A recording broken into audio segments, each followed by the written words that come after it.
Assalamualaikum warahmatullahi wabarakatuh. Selamat malam, para pendengar setia kisah misteri di Shyfeless Channel, serta para pembaca budiman yang tengah menemani malam ini di shyfeless.com. Kembali lagi bersama saya, suara yang akan menuntun Anda melintasi batas-batas nalar, menyusuri koridor di mana realitas berbisik dengan misteri. Di setiap sudut tanah yang kita pijak, tersimpan kisah-kisah yang tak tercatat dalam sejarah, namun bersemayam dalam benak para penjaganya. Malam ini, izinkan saya membawa Anda ke sebuah lembah yang seolah waktu melupakannya, sebuah desa yang bernapas bersama angin. Di sana, di antara pepohonan tua yang berdiri seperti saksi bisu, sebuah tragedi berulang, dan jeritan bukan hanya terdengar dari mulut manusia, melainkan dari hutan itu sendiri. Nyalakan lilin Anda, dekatkan selimut, dan biarkan suara saya menjadi pemandu Anda memasuki desa bawah angin, tempat di mana tawa bisa menjadi panggilan terakhir.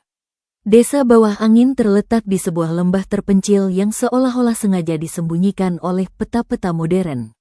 Jalan setapaknya yang berdebu menjadi satu-satunya urat nadi yang menghubungkannya dengan dunia luar, sebuah jalan yang jarang dilalui kendaraan, lebih sering oleh jejak kaki manusia dan ternak. Rumah-rumah kayu berdiri berderet-deret, atapnya yang terbuat dari rumbia telah menghitam dimakan usia dan cuaca, memberikan kesan bahwa desa ini telah ada sejak zaman purba. Namun, kemistisan yang melekat pada desa bawah angin tidak berasal dari keterpencilannya semata. Sumber ketakutan dan kekaguman sekaligus berasal dari sebuah hutan lebat yang membentang liar di perbatasan utaranya. Sebuah hutan yang oleh penduduk setempat disebut hutan bisikan. Sejak nenek moyang mereka pertama kali membabat hutan untuk membuka pemukiman, hutan bisikan telah menjadi bagian tak terpisahkan dari kehidupan mereka. Sebuah bagian yang disampaikan bukan dengan teriakan peringatan, melainkan dengan bisikan-bisikan ketakutan di malam hari. Anak-anak sejak usia dini diajarkan sebuah aturan tak tertulis, jangan pernah mendekat, apalagi saat senja mulai menyapu langit dengan warna jingga dan ungu yang memilukan. Saat matahari tenggelam di balik punggung bukit, angin yang berhembus dari arah hutan tidak lagi membawa aroma tanah basah dan daun yang segar. Sebaliknya, ia membawa serta sesuatu yang lain, sebuah desahan panjang yang terkadang terdengar seperti tawa kecil yang teredam, dan di lain waktu, terdengar seperti tangisan seorang anak yang diputus-putus di tengah kesedihannya. Bagi penduduk desa, angin itu memiliki napas, dan ia selalu membawa pesan dari dalam. Di tepi desa, tidak jauh dari batas yang memisahkan pemukiman dengan hutan, hiduplah sebuah keluarga sederhana, Pak Sarman, seorang petani ulet dengan tangan yang kasar berkapur namun hatinya selembut kapas, Bu Narti, istrinya, seorang perempuan yang pandai menenun dan memasak dengan cita rasa yang selalu berhasil menghangatkan rumah mereka yang sederhana, dan putri semata wayang mereka, Imah. Gadis kecil berusia 7 tahun itu adalah cahaya yang menerangi kedua orang tuanya. Dengan rambut hitam ikal yang sering terurai liar dan sepasang mata besar yang selalu dipenuhi keingintahuan tanpa batas, Imah adalah seorang penjelajah kecil yang tak kenal takut. Dunianya adalah ladang yang luas di belakang rumah, sungai kecil jernih tempat ia berjam-jam mencari batu-batu halus yang berkilauan, dan tepian hutan bisikan yang selalu memanggil rasa penasarannya dengan bisikan-bisikan gaib. Jangan pernah, Nak, Bu Narti selalu berkata dengan suara serius sambil menatap mata putrinya dalam-dalam setiap kali Imah melirik ke arah pepohonan raksasa yang berdiri berjajar seperti barisan prajurit tua. Hutan itu bukan tempat untuk bermain. Ada yang menunggu di sana, dan mereka tidak suka diganggu. Apa yang menunggu di sana, Bu? Tanya Imah suatu kali, matanya berbinar dengan kepolosan yang memaksa Bu Narti untuk berpikir cepat. Hal-hal yang seharusnya tetap tidur, jawab Pak Sarman dari pintu, suaranya berat setelah seharian bekerja di ladang. Ia meletakkan cangkulnya dengan gerakan tiba-tiba, seolah-olah membanting sesuatu yang tak terlihat.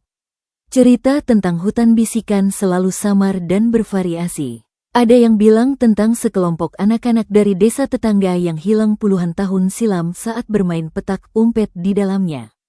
Ada yang bicara tentang suara-suara tanpa wujud yang memanggil nama orang di malam hari. Tapi detailnya selalu sengaja dikaburkan, seolah-olah menyebutnya dengan jelas akan memanggil malapetaka langsung ke ambang pintu mereka.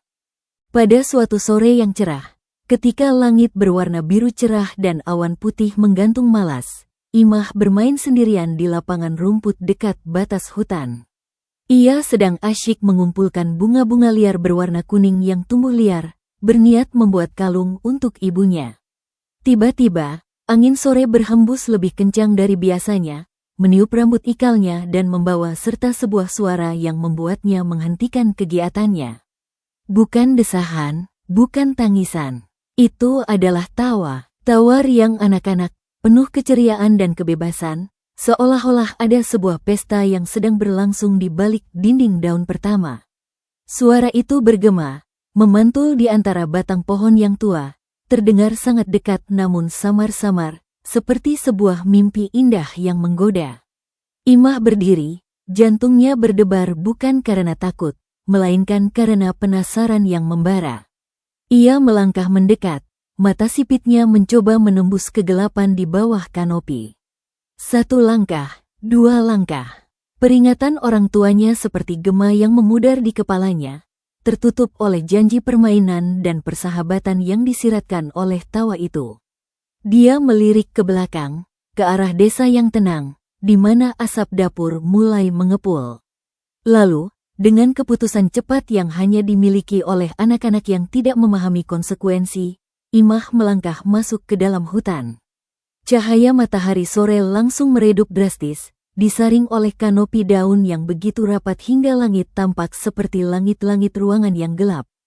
Udara menjadi dingin dan diam, seolah-olah hutan itu menahan napas.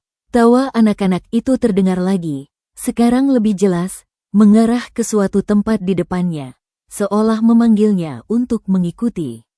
Imah tersenyum kecil, sebuah senyum penuh kepolosan, dan mulai berjalan, mengikuti musik suara yang memanggilnya lebih dalam ke dalam jantung hutan. Ia tidak menyadari bahwa jejak kakinya yang kecil perlahan-lahan menghilang ditutupi lumut hijau tua, dan bayangan pohon-pohon mulai memanjang, meraihnya seperti jari-jari hitam yang lapar. Matahari telah benar-benar lenyap di balik cakrawala, meninggalkan warna ungu kehitaman yang menakutkan ketika Bu Narti berdiri di ambang pintu rumahnya. Matanya menyapu jalanan desa yang mulai diliputi kegelapan. Imah, Imah, pulang makan malam, teriaknya. Suaranya menembus kesunyian yang mulai turun. Hanya angin malam yang menjawab dengan desiran lembut yang terasa mencekam. Kecemasan, yang awalnya hanya setitik kecil di dadanya, mulai merayap dengan cepat, dingin dan perlahan, membekukan aliran darahnya. Ia segera memanggil Sarman yang baru saja pulang dari ladang, wajahnya masih basah oleh keringat. Wajah lelaki itu langsung berkerut melihat kekhawatiran yang membara di mata istrinya. Masa ia belum pulang? Tadi siang aku lihat dia di dekat lapangan, dekat pohon mangga besar itu, kata Sarman, berusaha keras untuk bersikap tenang, meskipun sebuah perasaan tidak enak sudah mulai menggerogoti perutnya. Mereka berdua segera berjalan menyusuri jalan desa yang mulai gelap, memanggil nama putri mereka dengan suara yang semakin lama semakin panik. Imah, nak, di mana kamu? Tetangga mulai keluar dari rumah-rumah mereka, mendengar suara panggilan yang semakin gencar dan penuh kekhawatiran. Lampu-lampu minyak dinyalakan satu persatu, menerangi wajah-wajah yang penuh dengan rasa prihatin dan bingung. Desa bawah angin yang biasanya sudah tertidur awal, kini terbangun oleh gelombang kecemasan yang menyebar dengan cepat dari satu rumah ke rumah lain. Terakhir kali dilihat di mana? Tanya Pak Joko, tetangga terdekat mereka, sambil memegang obor yang baru saja ia nyalakan. Dekat tepi hutan, katanya tadi pagi mau mencari bunga, jawab Bu Narti, suaranya mulai tercekat oleh rasa takut yang tak terbendung. Suasana di antara para tetangga yang berkumpul itu mendadak hening. Kata hutan menggantung di udara seperti sebuah kutukan yang berwujud suara. Semua orang saling pandang, membaca ketakutan yang sama di mata masing-masing. Namun, darah kepahlawanan dan ikatan sebagai satu komunitas yang telah terjalin selama puluhan tahun mengalahkan tahayul yang sudah mendarah daging. Dengan diterangi oleh obor-obor yang nyalanya berkobar-kobar melawan kegelapan yang semakin tebal, warga berkumpul. Pencarian besar-besaran segera dimulai. Mereka membagi wilayah pencarian, menyisir setiap sudut desa yang mungkin dituju oleh seorang anak 7 tahun, gubuk gudang tua yang sudah lama tidak terpakai, tepian sungai kecil, semak-semak belukar di pinggir ladang, bahkan sampai ke bawah rumah panggung. Suara memanggil, "Imah," bergema di seluruh lembah, dijawab hanya oleh lengkingan jangkrik yang monoton dan desau daun yang terasa seperti bisikan. Jam terus berlalu dengan kejam. Langit menjadi hitam pekat, tanpa bintang, seolah-olah mereka bersembunyi malu menyaksikan penderitaan di bumi. Harapan mulai memudar dari wajah-wajah yang penuh keringat itu. Di rumah Sarman dan Narti, beberapa wanita desa menemani Bu Narti yang sudah tidak bisa berhenti menangis, tubuhnya bergetar hebat di kursi goyang. Sementara itu, Sarman bergabung dengan para lelaki di luar, wajahnya pucat pasi dan tangannya mengepal hingga putih. "Kita harus periksa hutan," kata seorang pemuda bernama Rudi, dengan keberanian yang dipaksakan, suaranya bergetar. "Jangan bodoh," sahut Pak Lurah, orang tertua dan paling dihormati di desa. "Masuk ke hutan bisikan di malam hari, itu sama saja dengan bunuh diri. Kalian tahu aturannya, tapi kalau Imah ada di dalam, terjebak, takut dan sendirian," bantah Sarman, suaranya parah oleh emosi dan keputusasaan. "Aku tidak bisa hanya duduk di sini sementara putriku mungkin dalam bahaya di sana." Akhirnya, dengan berat hati dan didorong oleh rasa kasihan pada Sarman, sekelompok lelaki terkuat, termasuk Sarman sendiri, Rudi, dan beberapa lainnya yang berani, berkumpul di tepi hutan. Mereka membawa obor yang nyalanya berkobar-kobar, namun cahayanya terasa kecil dan tak berdaya saat menyinari mulut hutan yang gelap pekat.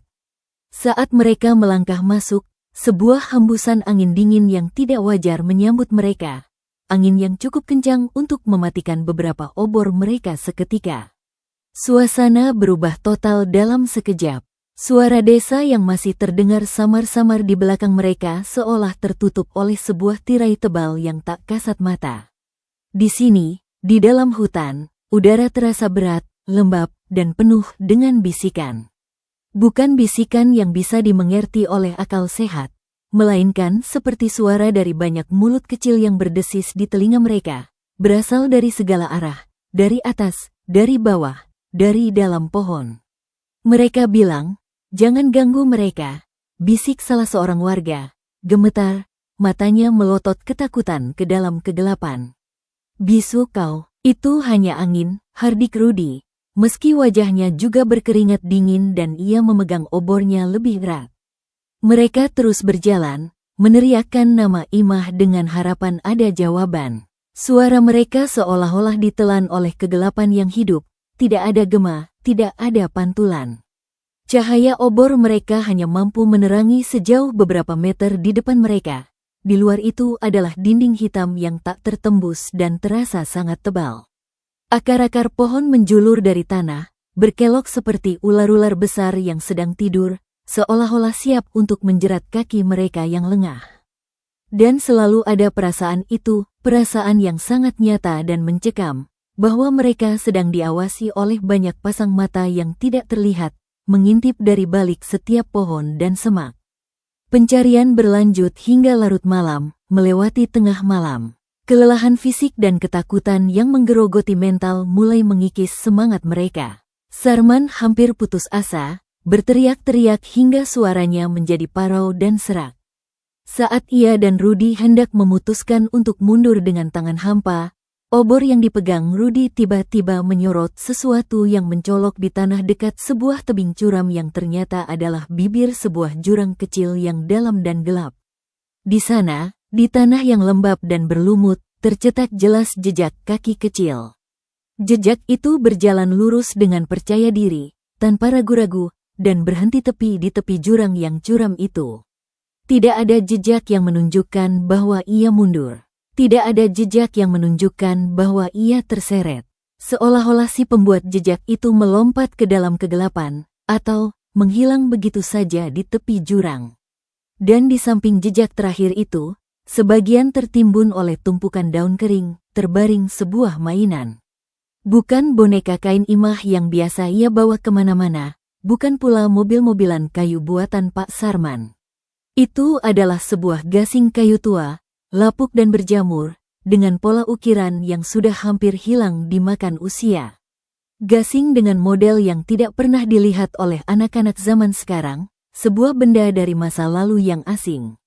Gasing itu terasa dingin dan lembab saat Rudy memungutnya, seolah-olah baru saja dipegang oleh tangan yang sama dingin dan lembabnya.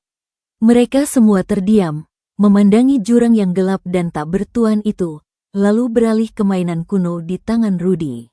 Angin berbisik lebih kencang dari arah jurang, dan kali ini, mereka semua sepakat, mereka semua mendengarnya dengan jelas. Sebuah tawa kecil, riang, dan penuh kemenangan, yang berasal dari dasar jurang yang tidak terlihat. Dengan jantung yang berdebar kencang dan rasa takut yang melumpuhkan, mereka mundur dengan hati-hati, membawa serta bukti mengerikan bahwa Imah telah melangkah ke sebuah tempat yang tidak bisa mereka ikuti. Malam itu, tidak ada seorang pun di desa bawah angin yang bisa memejamkan mata, bahkan hanya sekejap pun. Fajar menyingsing dengan wajah yang muram dan pucat di desa bawah angin.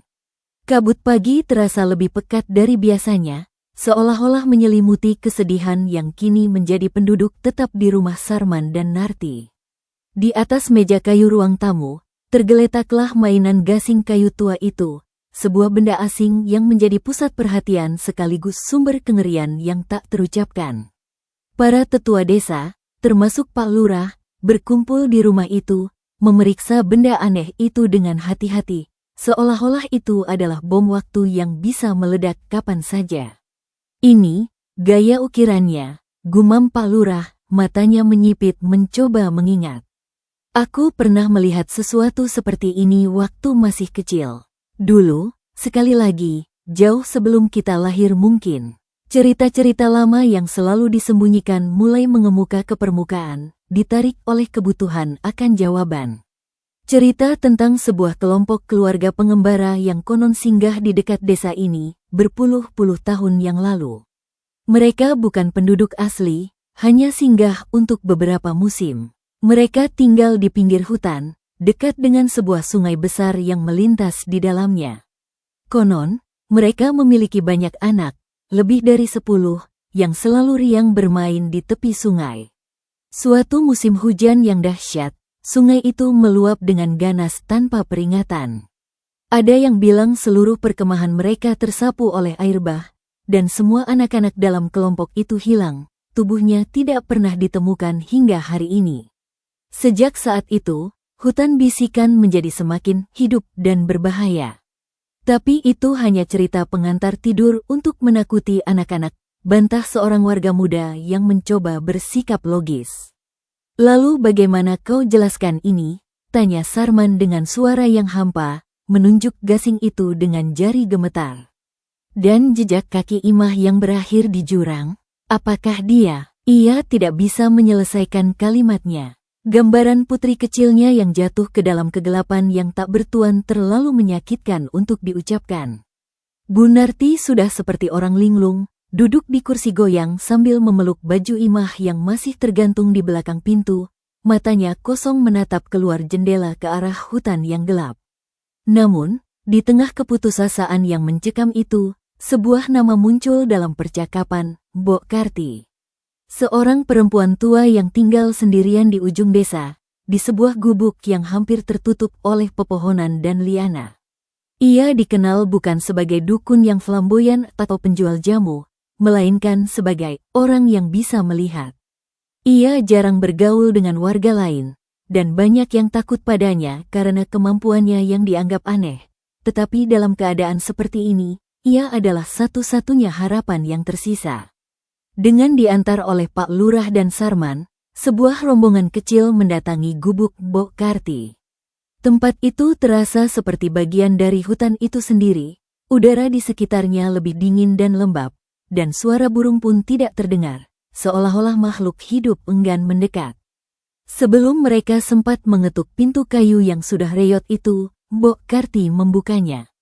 Perempuan tua itu keriput seluruh badannya, punggungnya bungkuk, tetapi matanya, mata yang berwarna abu-abu seperti kabut pagi, tajam dan dalam, seolah-olah bisa melihat langsung ke dalam jiwa orang yang berdiri di depannya. "Kalian membawa kegelapan dari hutan," katanya dengan suara serak namun jelas, tanpa basa-basi. "Dan kalian membawa milik mereka." Matanya yang tajam tertuju pada bungkusan kain di tangan Sarman yang berisi gasing itu. Di dalam gubuk yang dipenuhi oleh aroma rempah-rempah kering dan asap dupa yang menenangkan sekaligus aneh, Mbok Karti mendengarkan dengan saksama cerita yang disampaikan oleh Sarman dengan suara terputus-putus oleh Ishak. Ia tidak terlihat terkejut, bahkan sedikit pun. Saat Sarman selesai bercerita, Mbok Karti mengangguk pelan. Ia meminta gasing itu, lalu memegangnya dengan kedua tangan yang sedikit bergetar. Ia menutup matanya, dan napasnya menjadi dalam dan perlahan, seolah-olah ia sedang tidur. Yang terjadi selanjutnya membuat bulu kuduk semua orang yang hadir berdiri. Udara di dalam gubuk yang kecil itu tiba-tiba menjadi sangat dingin, jauh lebih dingin dari malam di luar. Nyala lilin minyak yang biasanya stabil berkedip-kedip lalu membesar, memancarkan cahaya kebiruan yang aneh. Mbok Karti tidak bergerak sama sekali, tetapi dari mulutnya keluar suara, bukan suaranya yang serak. Itu adalah kumpulan suara, suara anak-anak, laki-laki dan perempuan, yang berbaur menjadi satu, berbisik, tertawa, dan menangis dalam sebuah paduan suara yang kacau dan menyedihkan. Suara itu berbicara dalam bahasa yang kadang terdengar kuno, kadang tidak bisa dimengerti oleh akal manusia modern. Para saksi hanya bisa terdiam di tempat mereka, darah mereka terasa membeku di pembuluh. Sarman menggenggam tangan Pak Lurah hingga keputihan. Proses mistis itu terasa seperti berjam-jam, meski mungkin dalam kenyataannya hanya beberapa menit yang sangat panjang. Akhirnya, suara-suara itu mereda perlahan. Lilin kembali normal, cahayanya kembali hangat dan oranye. Mbok Karti membuka matanya, dan di dalamnya terpancar kesedihan yang sangat dalam, sebuah kesedihan yang telah berusia puluhan tahun dan terperangkap dalam waktu. Dengan suara bergetar, lebih karena emosi yang meluap daripada usianya yang sudah lanjut, Mbok Karti mulai bercerita. Dalam penglihatannya, ia tidak hanya melihat Imah. Ia melihat masa lalu. Ia melihat kelompok anak-anak, berpakaian lusuh dari zaman yang berbeda, bermain riang di tepi sungai di dalam hutan. Mereka bahagia, tidak tahu bahwa nasib tragis menanti. Lalu datanglah air bah yang mengamuk, menyapu mereka dalam sekejap mata. Namun, kematian bukanlah akhir bagi mereka. Terjebak antara dunia fani dan dunia berikutnya, penuh dengan kebingungan dan kerinduan yang mendalam akan permainan dan kehangatan keluarga, mereka tidak bisa melanjutkan perjalanan roh mereka. Hutan, dengan energinya yang sudah tua dan kelam, menjadi penjara sekaligus rumah bagi mereka. Arwah-arwah kecil itu mengisi kekosongan keabadian mereka dengan menunggu teman baru untuk diajak bermain selamanya, agar mereka tidak lagi merasa kesepian. Setiap kali ada anak yang mendekat, anak yang hatinya masih murni dan penasaran, mereka akan memanggil, kata Mbok Karti, menatap Sarman dengan mata penuh belas kasihan. Mereka menunjukkan diri mereka sebagai teman, dengan tawa dan janji permainan yang tidak pernah berakhir. Mereka menariknya masuk ke dalam lingkaran mereka, lingkaran permainan abadi. Ia berhenti sejenak, mengambil napas dalam-dalam seolah-olah berat untuk mengucapkan kata-kata selanjutnya. Imah, dia mendengar panggilan itu. Dia mengikutinya. Dia sudah melintas batas yang tidak boleh dilanggar. Dia sekarang ada bersama mereka, di tepi sungai yang sama, terjebak dalam waktu yang sama yang membeku selamanya. Air mata mengalir perlahan di wajahnya yang berkerut. Dia menjadi bagian dari mereka. Mereka tidak berniat jahat, Nak Sarman. Mereka hanya kesepian dan tidak mengerti. Tapi sekali bergabung, tidak ada jalan kembali ke dunia fana. Tidak pernah. Kepastian itu jatuh seperti palu godam yang menghancurkan segala harapan. Sarman terjatuh berlutut di lantai gubuk, tubuhnya diguncang oleh isakan yang hebat dan tidak terkendali. Jeritannya yang penuh dengan rasa sakit yang tak terperi memenuhi gubuk kecil itu, menembus dinding kayu dan bergema di tengah hutan yang gelap. Bu Narti, yang mendengar laporan singkat dari orang yang menunggu di luar, hanya bisa terdiam, matanya kosong menatap kekosongan, jiwa seolah-olah ikut pergi meninggalkan tubuhnya. Kata-kata Mbok Karti bukanlah sebuah tebakan atau kemungkinan. Itu adalah sebuah kepastian yang mengubur harapan terakhir mereka di dalam jurang yang paling dalam. Putri mereka tidak hilang. Putri mereka telah diambil, dan kini menjadi hantu di antara hantu-hantu kecil, bermain selamanya di hutan yang gelap, menunggu untuk memanggil anak berikutnya yang terlalu penasaran. Hari-hari berikutnya di desa bawah angin terasa seperti berjalan di dalam mimpi buruk yang sama yang berulang setiap hari. Rumah Sarman dan Narti yang dulu dipenuhi tawa Imah kini sunyi senyap, hanya sesekali terdengar isak tangis yang tertahan atau doa-doa yang dipanjatkan dengan suara parau dan penuh ketidakpasrahan. Upacara adat kecil diadakan, bukan sebuah pemakaman, karena tidak ada jasad yang bisa dimakamkan, melainkan sebuah ritual pelepasan, sebuah doa bersama untuk memandu arwah Imah agar tenang di alamnya. Namun, semua yang hadir, termasuk pemimpin ritual dari desa tetangga, melakukannya dengan hati yang berat dan penuh keraguan. Apakah arwah Imah yang kini terjebak bisa mendengar doa mereka? Atau apakah ia sudah terikat selamanya dalam permainan abadi di hutan yang kelam itu, di mana doa tidak bisa menembusnya? Mbok Karti, dalam kebijaksanaan tuanya yang penuh dengan kesedihan, memberi nasihat terakhir kepada pasangan yang hancur itu. Jangan pernah coba mencarinya lagi. Jangan memanggil namanya ke arah hutan saat senja tiba. Itu hanya akan membuatnya sedih, atau menarik perhatian yang lain. Biarkan dia, biarkan mereka, dalam dunia mereka yang telah mereka pilih. Kalian harus melanjutkan hidup, seberat apapun itu. Namun, menerima kenyataan yang pahit adalah sebuah proses yang mustahil bagi seorang ayah yang kehilangan segalanya. Sarman, yang dulu adalah seorang petani yang kuat dan tangguh, kini menjadi bayangan dari dirinya sendiri. Matanya selalu merah dan bengkak, tatapannya kosong selalu tertuju ke arah hutan yang membawa malapetaka. Ia tidak lagi pergi ke ladang, ladangnya yang subur kini mulai ditumbuhi gulma. Di malam hari, ia sering duduk di beranda rumahnya yang dingin, seolah-olah ia masih menunggu Imah untuk pulang berlari dengan senyum lebar di wajahnya. Suatu malam, saat bulan purnama menyinari desa dengan cahaya perak yang pucat dan menakutkan, Sarman bersumpah dalam hatinya. Ia tidak bisa menerima bahwa putrinya, cahaya satu-satunya dalam hidupnya, terjebak selamanya dalam kedinginan dan kegelapan yang abadi. Ia harus melakukan sesuatu, apapun risikonya. Rencana gila mulai terbentuk di benaknya, sebuah rencana nekat yang berakar sangat dalam dari keputusasaan yang melahapnya. Jika Imah tidak bisa dibawa pulang ke dunia fana, mungkin ia bisa mengganggu mereka, mengusir mereka, membebaskan arwah-arwah malang itu, termasuk putrinya, dari penjara waktu mereka. Ia mulai diam-diam mengumpulkan informasi, bergerak seperti seorang mata-mata di desanya sendiri.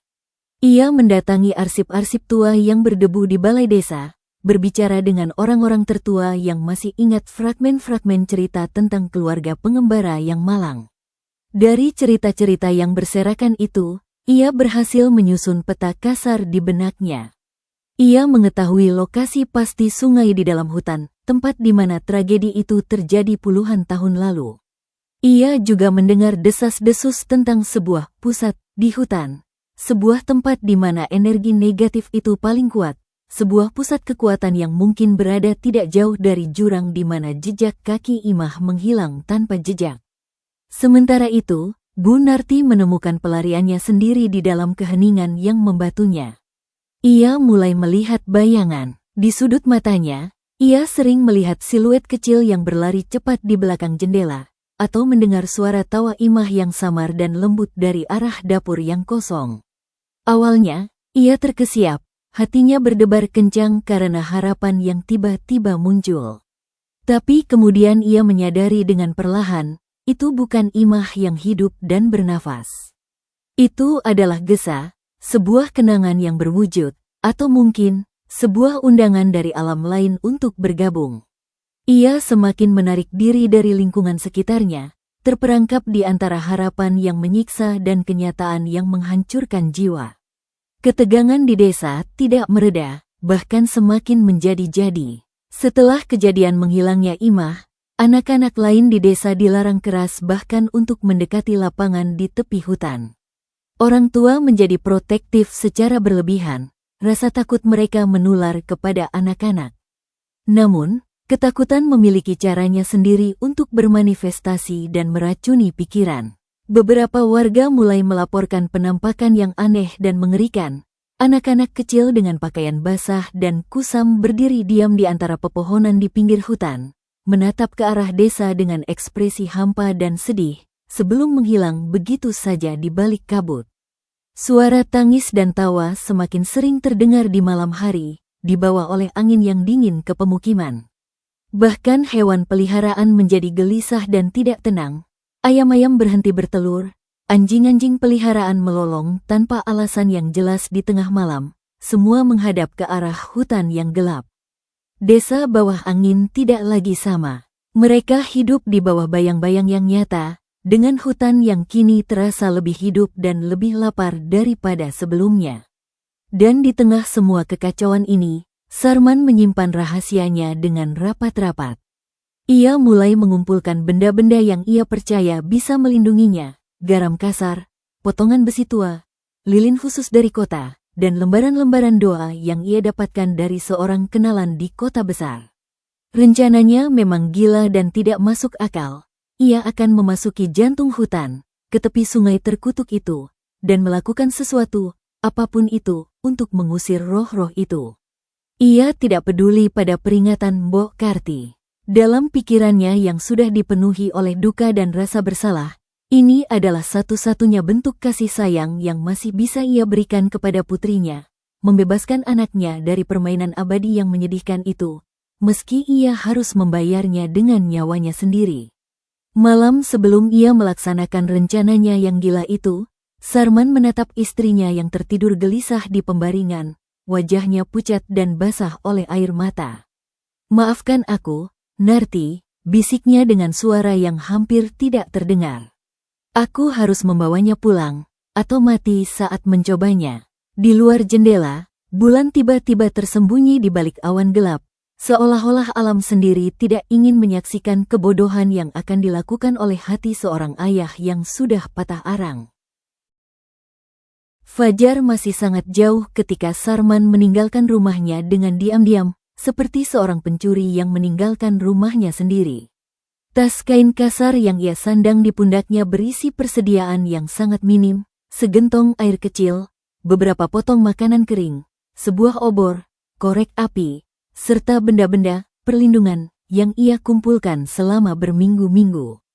Udara pagi buta yang menusuk tulang terasa sangat dingin. Tetapi yang jauh lebih dingin adalah ketakutan yang membeku di dadanya, sebuah es yang tidak akan pernah mencair. Ia melirik ke arah hutan, yang dari kejauhan tampak seperti seekor raksasa tidur yang lebih hitam daripada langit malam yang paling gelap sekalipun. Setiap nalurinya, setiap otot di tubuhnya berteriak untuk berbalik dan kembali ke selimut yang hangat. Tetapi gambar wajah Imah yang tersenyum lebar dengan mata berbinar bintang terus mendorongnya untuk maju terus, melangkah masuk ke dalam mulut monster. Ia tidak mengambil jalan yang sama seperti saat pencarian besar-besaran yang dilakukan warga. Berdasarkan peta kasar yang ada di benaknya dari cerita-cerita tua yang ia kumpulkan, ia berbelok ke arah timur laut, mencari sebuah celah tersembunyi yang konon mengarah langsung ke sungai terkutuk itu. Langkah pertamanya saat memasuki hutan terasa seperti melangkah ke dalam air yang sangat dingin dan berlumpur. Suara desa yang biasanya terdengar samar-samar, ayam berkokok di kejauhan, suara orang mulai beraktivitas, lenyap seketika, digantikan oleh kesunyian yang terlalu pekat, kesunyian yang bukan berarti tidak ada suara, melainkan tidak ada suara yang berasal dari makhluk hidup. Tidak ada kicau burung pagi, tidak ada desir tupai yang melompat dari dahan ke dahan. Hanya suara daun-daun kering yang bergesekan di bawah kakinya, yang terdengar seperti bisikan berulang-ulang dari banyak mulut yang tak terlihat. Semakin dalam ia masuk, semakin aneh atmosfer di sekelilingnya. Pepohonan tampak lebih tua, lebih bengkok, dengan dahan-dahan yang menjulur ke bawah seperti tangan-tangan kering yang mencoba meraih dan menjebaknya. Lumut-lumut hijau tua menggantung seperti jenggot, menyentuh bahunya dengan sensasi lembab dan dingin seperti jari-jari mayat. Dan ada cahaya kehijauan samar yang aneh, seperti fosfor, yang melayang-layang di antara pepohonan dengan pola yang tidak acak. Itu bukan kunang-kunang. Cahaya itu bergerak dengan pola tertentu, seperti sedang diawasi oleh sekumpulan mata tak kasat mata yang mengikuti setiap gerakannya. Sarman menyalakan obornya dengan tangan gemetar. Nyala api kuning kecil itu terlihat sangat kecil dan tak berdaya, seperti sebuah korek api di tengah lautan kegelapan yang menelan segalanya. Ia terus berjalan, mengikuti alur tanah yang semakin menurun, sebuah tanda bahwa ia semakin mendekati aliran air. Tiba-tiba, ia mendengar sebuah suara yang jelas. Bukan tawa anak-anak yang memanggil, melainkan suara air yang mengalir deras dan dalam, jauh lebih kencang dari sungai kecil di desanya. Jantungnya berdebar kencang, campuran antara takut dan antisipasi. Ia hampir sampai, dan kemudian, di antara suara gemuruh air, ia mendengar yang lain. Sebuah nyanyian tanpa lirik yang jelas, dinyanyikan oleh banyak suara anak-anak, sumbang dan melankolis, mengudara di atas gemericik sungai yang deras. Suara itu memanggil, tidak dengan kata-kata, tetapi dengan perasaan. Perasaan kesepian yang sangat mendalam, kerinduan akan kehangatan pelukan ibu, dan sebuah undangan yang manis untuk bergabung dan bermain bersama selamanya. Sarman merinding. Bulu kuduknya berdiri tegak. Ia berpegangan erat pada kalung besi tua yang ia kenakan di lehernya. "Imah," teriaknya, suaranya serak dan penuh dengan emosi yang meluap-luap. "Ayah di sini, keluarlah, nak, ayah datang untuk menjemputmu." Nyanyian itu terhenti tiba-tiba. Sepi yang menyergap seketika terasa lebih menakutkan daripada suara itu sendiri. Obor di tangannya berkedip-kedip, nyalanya goyah. Dari balik semak belukar yang lebat di depannya, sesuatu bergerak. Bukan satu, tetapi banyak. Siluet-siluet kecil mulai muncul satu persatu, berdiri di antara pepohonan, separuh tersembunyi dalam bayangan yang pekat. Mereka tidak jelas, seperti uap yang membentuk sosok-sosok anak-anak. Beberapa di antaranya terlihat basah kuyup, dengan pakaian yang menempel di tubuh mumil mereka. Mereka tidak mendekat, hanya menatapnya dengan mata yang gelap dan kosong, tanpa cahaya, tanpa jiwa. Lalu, di antara barisan siluet hantu itu, ia melihatnya. Sebuah sosok yang lebih kecil, dengan bentuk yang ia hafal dalam setiap tidurnya, dalam setiap mimpinya. Rambut ikal yang kusut, baju merah muda yang ia kenakan di hari ia menghilang. "Imah," bisik Sarman, air mata mulai menggenang di pelupuk matanya, mencairkan kebekuan di hatinya sesaat. Sosok kecil itu melangkah maju, keluar dari barisan siluet hantu yang menatapnya. Wajahnya pucat seperti kapur, tidak seperti wajah Imah yang hidup dan penuh warna. Matanya besar, tetapi tidak ada cahaya keceriaan di dalamnya, hanya kedalaman dan kesedihan yang tak terperi. Ia tersenyum, tetapi senyum itu tidak sampai ke matanya. Senyum itu hampa, datar, seperti senyum boneka kain yang dijahit. "Ayah," suara itu keluar, tetapi bukan dari mulutnya. Suara itu bergema di sekeliling Sarman, lembut dan menggigil, datang dari segala arah. "Ayah, mari bermain bersama kami. Di sini sangat menyenangkan, selamanya menyenangkan." Sarman ingin berlari, memeluknya, menariknya pergi dari tempat yang mengerikan ini. Tetapi kakinya seperti tertanam dengan kuat di tanah yang lembab, tidak bisa digerakkan. "Nak, Ayah di sini untuk membawamu pulang. Ikut ayah, kita pulang ke rumah. Imah kecil itu menggelengkan kepalanya dengan lambat. Tidak bisa pulang, ayah. Kami sudah di sini. Tapi ayah bisa tinggal. Tinggallah bersama Imah. Bermainlah dengan kami selamanya. Di sekelilingnya, siluet-siluet hantu lain mulai mendekat perlahan. Suara bisikan mereka semakin kencang, berbaur menjadi satu desisan yang memekakkan telinga dan menusuk tulang. Sarman menyadari kesalahannya yang fatal. Ini bukan tempat untuk negosiasi atau penawaran. Ini adalah sebuah perangkap yang sudah disiapkan sejak awal. Roh-roh ini tidak ingin dibebaskan, mereka menginginkan teman baru, dan mereka menggunakan wujud Imah sebagai umpan yang paling sempurna. Keputusasaan di hatinya dengan cepat berubah menjadi kepanikan yang murni. Ia merogoh tasnya dengan gerakan yang kasar, mengambil segenggam garam dan melemparkannya dengan keras ke arah sosok Imah. Pergi, lepaskan anakku dari sini, kalian setan. Sosok Imah itu tidak menjerit atau menghilang.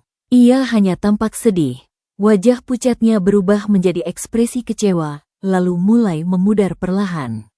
Suara nyanyian anak-anak tiba-tiba berubah menjadi jeritan kemarahan yang tinggi dan menusuk telinga, jeritan yang tidak manusiawi. Angin berhembus kencang dari arah sungai, sebuah angin dingin yang mematikan obor di tangan Sarman seketika. Kegelapan total menyergap, membutakan mata dan menutup semua indera. Dia bisa mendengar mereka sekarang, mendekat dari segala arah, langkah-langkah kaki kecil yang cepat dan kering, di atas daun-daun kering. Tertawa yang sekarang penuh dengan nada jahat dan kesenangan yang mengerikan, sebuah tawa kemenangan. Sarman berbalik dan berlari sekuat tenaga. Ia tersandung akar pohon yang menjulur, tubuhnya terluka oleh dahan-dahan kering yang mencakar wajah dan tangannya seperti cakar iblis, tetapi ketakutan yang murni memberinya tenaga yang luar biasa. Ia berlari tanpa arah, tanpa melihat ke belakang, hanya menjauhi suara gemuruh sungai dan jeritan-jeritan yang mengerikan itu. Ia bisa merasakan sebuah tarikan yang kuat, sebuah kekuatan tak kasat mata yang mencoba menariknya kembali ke dalam kegelapan, membuat setiap langkahnya terasa sangat berat seperti membawa gunung. Napasnya memburu, dadanya terasa sakit seperti ditusuk-tusuk. Ia tidak tahu sudah berapa lama ia berlari ketika akhirnya ia melihat sebuah celah cahaya yang dengan tenaga terakhir yang tersisa, ia menerobos keluar dari tepi hutan dan jatuh tersungkur di lapangan rumput yang basah oleh embun, tubuhnya penuh lumpur dan luka goresan. Matahari mulai terbit, menerangi desa dengan cahaya emas yang normal dan menenangkan. Tapi Sarman tahu, kedamaian yang terlihat di pagi hari itu hanyalah sebuah ilusi yang tipis. Ia menoleh ke belakang, ke hutan yang kini tampak tenang dan biasa saja, tidak ada yang aneh. Di sana, di balik barisan pohon pertama, ia yakin ia melihat beberapa sosok kecil berdiri, menatapnya dengan tatapan dingin. Dan yang paling depan, dengan baju merah muda yang sudah pudar, adalah Imah. Ia melambai, perlahan, sebelum menghilang bersama yang lain seperti asap. Sarman menangis, bukan karena takut, tetapi karena kekalahan yang sangat pahit.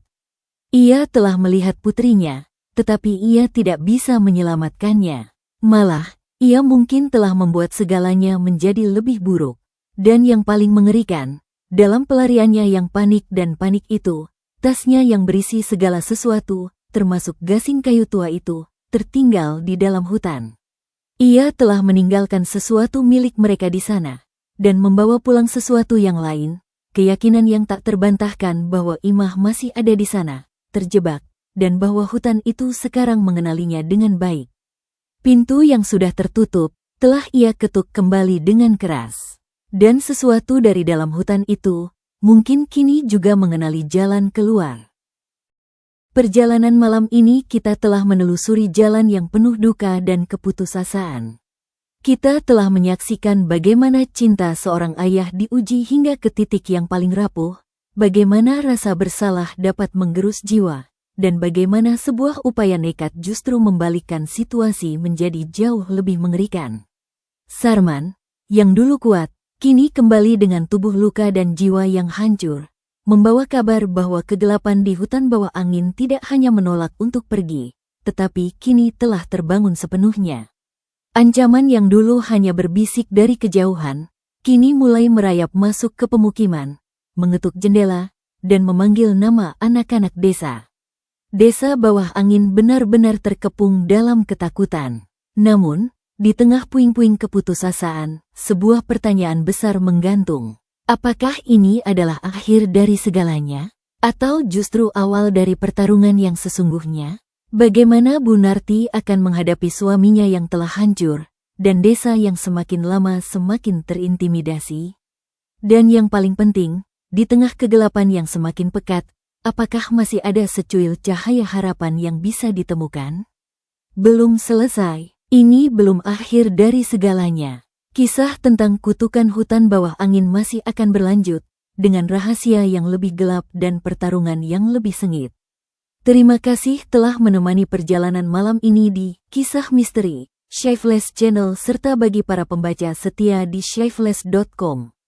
Dukungan Anda adalah energi bagi kami untuk terus bercerita. Jangan lupa untuk menekan tombol like, menulis komentar, dan membagikan cerita ini agar lebih banyak orang yang ikut merasakan ketegangan dan misterinya. Sampai jumpa di bagian kedua cerita ini, di mana kita akan menggali lebih dalam ke dalam kegelapan hutan bawah angin. Wassalamualaikum warahmatullahi wabarakatuh.